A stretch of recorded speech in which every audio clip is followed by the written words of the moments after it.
எலும்பு ரசம் இல்லைன்னா எலும்பு சூப் எப்படி பண்ணுறதுன்னு பார்க்கலாங்க. ஒரு குக்கரில் 250 கிராம் மட்டன் எலும்பு எடுத்துக்கோங்க. நெஞ்செலும்பு கிடச்சிதுன்னா நல்லாயிருக்கும். மட்டன் எலும்பு கூட ஒரு 4 கப்பு தண்ணி, அதாவது 1 லிட்டர் தண்ணி விட்டு இப்போ நம்ம இதை குக் பண்ணி எடுத்துக்கலாம்.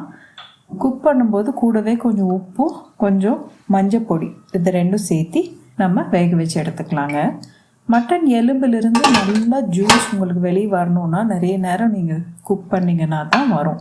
ஒரு 20 நிமிஷம் ஹை ஃப்ளேமில் நம்ம குக் பண்ணி எடுத்துக்க போகிறோம். எத்தனை விசில் வருதுங்கிறதெல்லாம் கணக்கு வச்சுக்காதீங்க. ஒரு 20 நிமிஷம் கணக்கு வச்சு குக் பண்ணி எடுத்துக்கலாம். சம்டைம்ஸ் நான் அரை மணி நேரம் கூட வச்சுருவேன். போன்லேருந்து ஜூஸ் எல்லாம் நல்லா இறங்கி உங்களுக்கு சூப் ரொம்ப நல்லா வரும். பட் ஆனால் மினிமம் 20 நிமிஷம் நீங்கள் வேக வச்சு எடுத்துக்கணும். அப்போ தான் இந்த சூப் நல்லா வருங்க.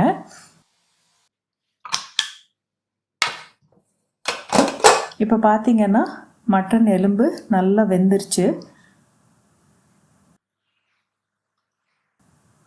இப்போது நம்ம இந்த மட்டன் சூப்புக்கான ஒரு மசாலா ரெடி பண்ணி எடுத்துக்கலாங்க. அதுக்கு கொஞ்சம் மிளகு, சீரகம், கொஞ்சம் கொத்தமல்லி விதை, சோம்பு, அப்புறம் 2 வரமிளகாய் இதெல்லாம் போட்டு ஒரு 3லேருந்து 4 நிமிஷம் மிதமான சூட்டில் நல்லா பொன்னிறமாக வர வரைக்கும் வறுத்து எடுத்துக்கலாங்க.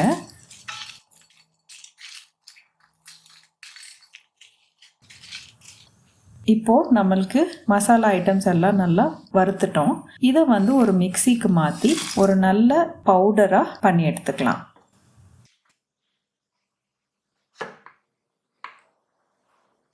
இப்போ பார்த்திங்கன்னா பவுடர் நல்லா நைஸாக ஆயிடுச்சு. இதை நம்ம எடுத்து வச்சுக்கலாம். இப்போது சூப் நம்ம தாளித்து எடுத்துடலாம். ஒரு 2 டீஸ்பூன் நல்லெண்ணெய் விட்டுக்கோங்க.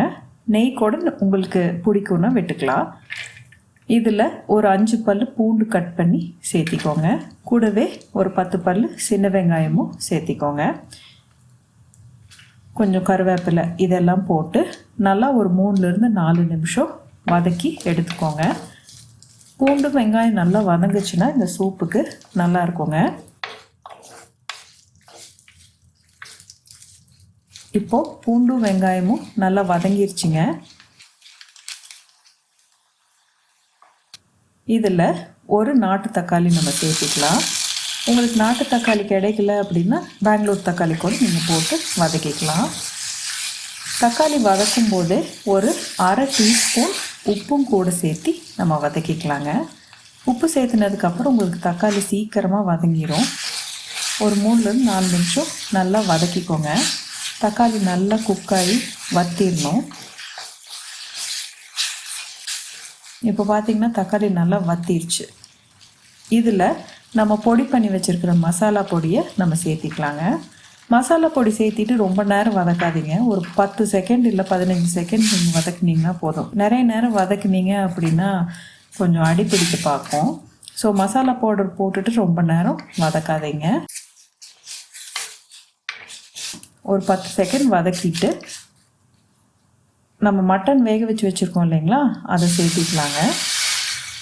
இப்போது இது ஒரு 5 நிமிஷம் எல்லாம் நல்லா கொதிக்கட்டுங்க. நல்லா கலந்து விட்டுருங்க. கலந்து வச்சுட்டு ஒரு 5 நிமிஷம் அது பாட்டிக்கு கொதிக்கட்டும்.